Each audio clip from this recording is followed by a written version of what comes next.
So I got a different kind of video for you today. I'm not I know, pretty sure this video is going to take me a few days to do. It's a little project, different kind of project, but I think it's one that you might like.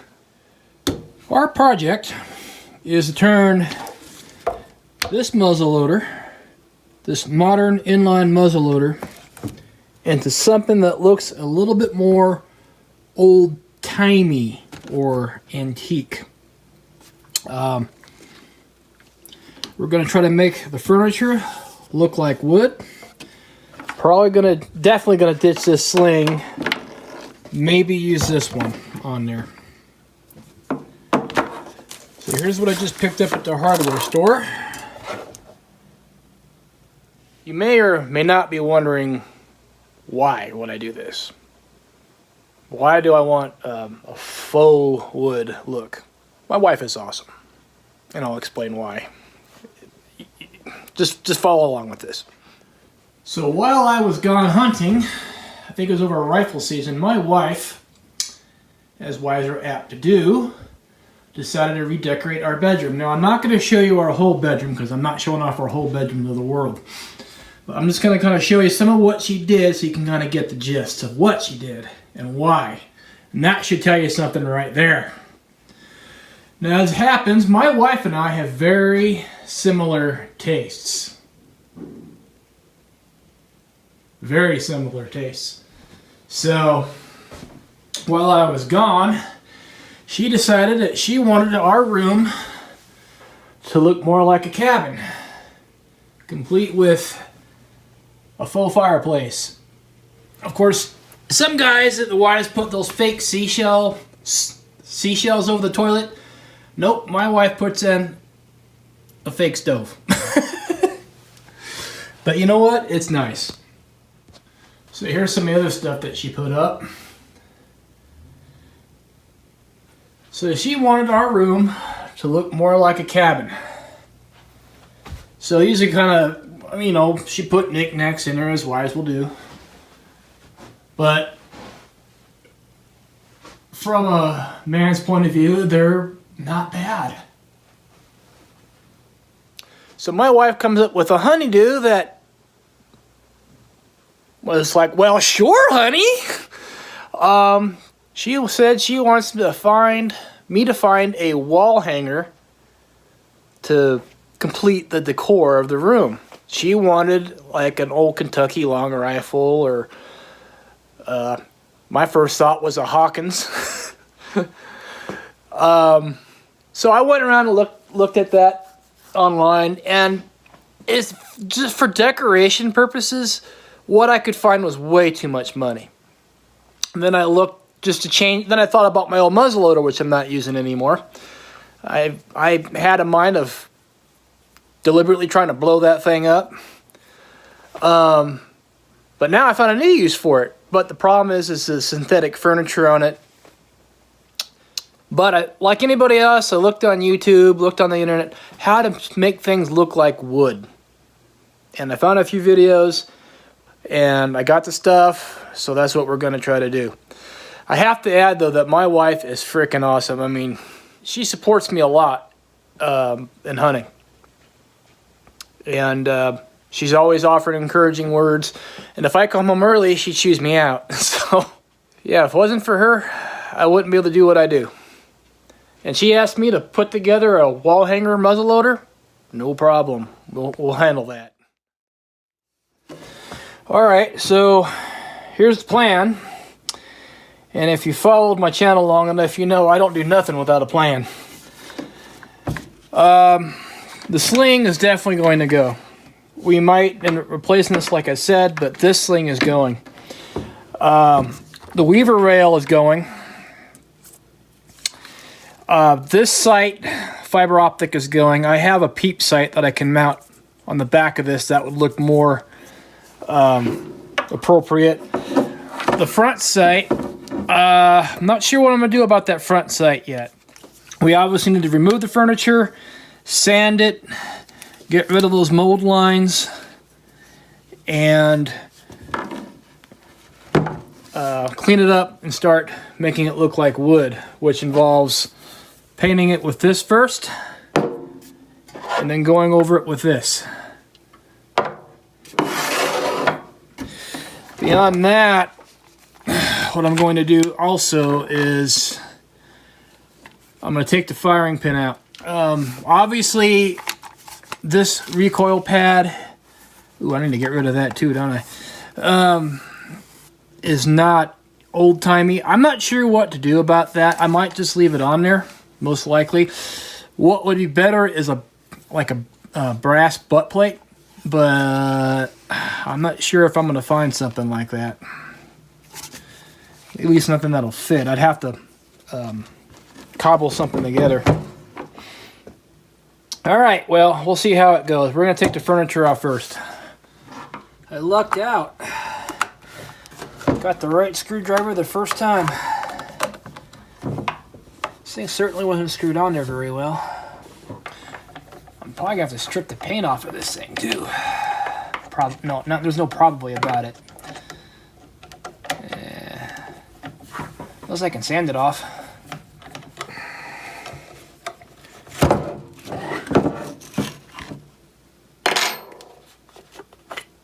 Huh. Smells like it came off of a car. Alrighty then.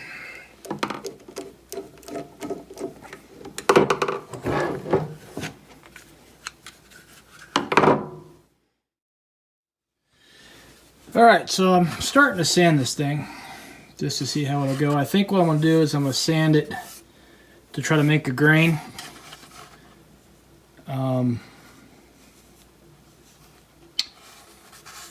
At first I was thinking I'd use some paint stripper, but I think what I'm going to do is I'm just going to sand it instead, because the way this is going, that could actually be to my benefit because it almost looks porous.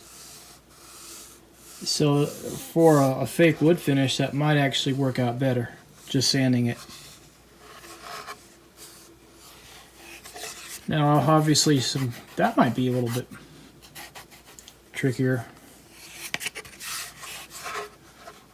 Well, I'll get to work on this and I'll show you when I'm done. Okay, well, it's a couple days later, and I'm tired of sanding this thing. The camo pattern is off for the most part, and I think I got all the seams out. It's not perfect. Hopefully it is well enough. If any of this thing doesn't come out right, well, I'm telling on myself now. The grip, I couldn't quite get that sanded all the way out.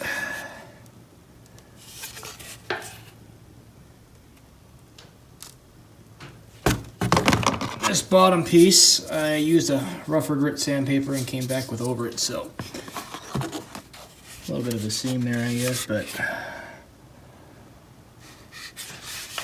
forearm. Definitely got the mold line out of that.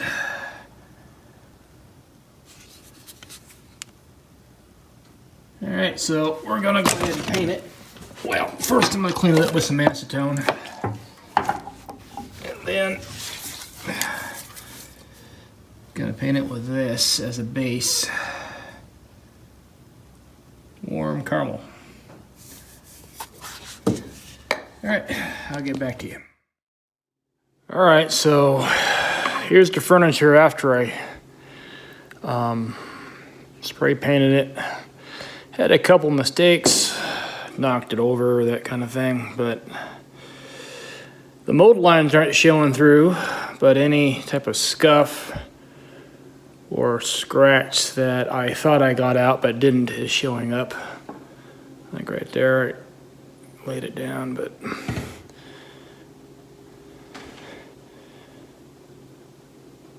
mold lines for the most part are gone. A couple scratches there. That might put some character in it. I don't know, I should have sanded that more.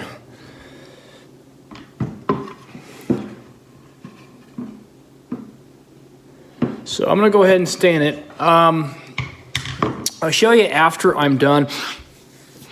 I'm not gonna go through and show the staining process only because there's another video that I'm gonna link to in this one, and he does a much better job of explaining it. I'm basically following his work on this. So let's just see what this looks like when we're done. I showed a little bit. Sorry about the noise, it's the freeze dryer. So I'm gonna wipe this up with some alcohol. Make sure that the oil from my hands is gone. Use a piece of an arrow to hold that in place maybe. Here's the wood finish. Dark walnut, there we go. All right, let's get her done. All right, so we're done staining it, and I think I done messed it up. Now that right there looks good. I think what I did is I put the stain on too thick. I should have put it on more sparingly, because I kind of slopped it on there and then I tried to stretch it out and work it over the whole thing, and it just didn't work out for me, and I got this gloss on there. So where I put it on, where it came on thin, it definitely worked out better. So if you do this, go very light on the stain. These things have been drying in the basement for a while, but you could tell where I had it light and it came on heavy. So definitely go very sparingly on this. Aside from the gloss, it doesn't look too bad. I do wonder though if I'm gonna getting some rough sandpaper and redoing this. You could definitely tell by just working the brush till it's dry and tacky. That definitely put the texture on there.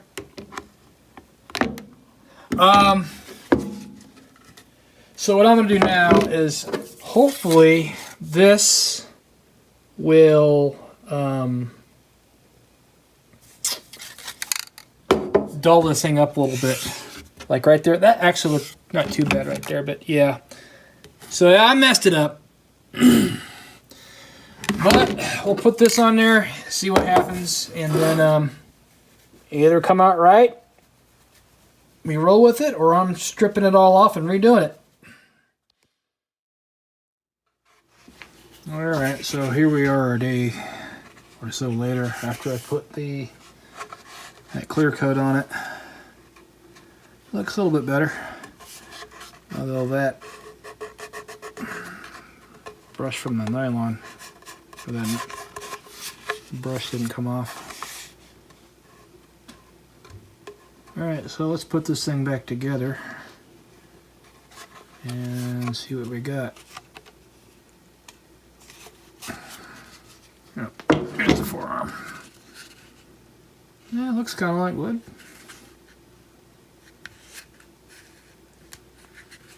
A little darker than I would like, but...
Alright, let's see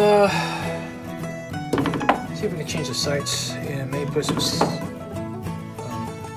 swivels on there.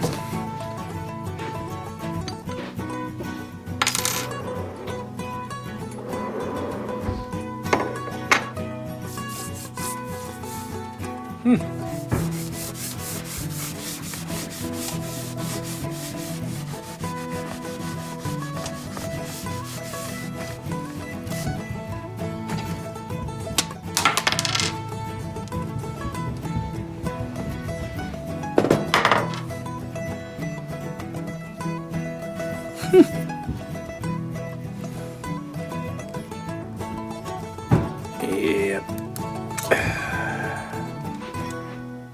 From the looks of things, we might be going back to irons next year, maybe.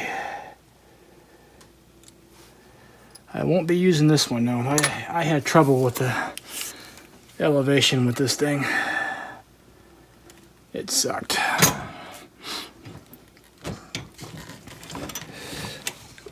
Oh. Lost a screw to the front sight too. I had a lower front sight post on here. This one was too high. And this sight here, I couldn't get enough elevation on it. I had this thing maxed all the way out. And it was still not hitting where it needed to. Oh, problem for next year. Alright. It pains me to destroy a perfectly good sling, but the only time I run this sling anymore, or a sling like this, is on my shotgun. You can't undo it right here. So I'm just going to cut it right here. Get the swivel off. We'll reuse the swivel. Complete with rust. Because this muzzle loader totally wasn't out in the weather for, oh, I don't know, 9 days straight. Okay. One last thing. I am going to remove the firing pin. Just in case little hands figure out how this works. Now, I'm not too worried about my daughter getting into, even if she does figure out how to load a motor, I don't think she can do it, but you never know. If I had a boy, I'd be more worried about it, but this is mainly to keep the wife happy. Okay. By the way, if you want to disable the CVA, that little spring right there is all it takes. This little dinky spring, but we'll take the firing pin too. Alrighty then.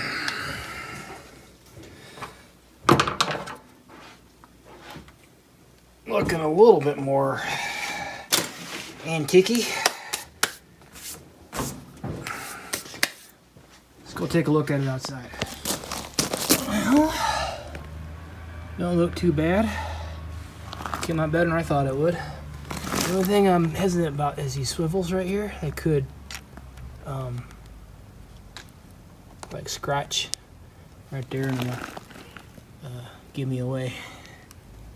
That one probably not, but this one I could see it scratching. Maybe. And just leave it there. Alrighty. Here, slow down over here. Watch out for dog turds. Yeah. Looks like a wall hanger.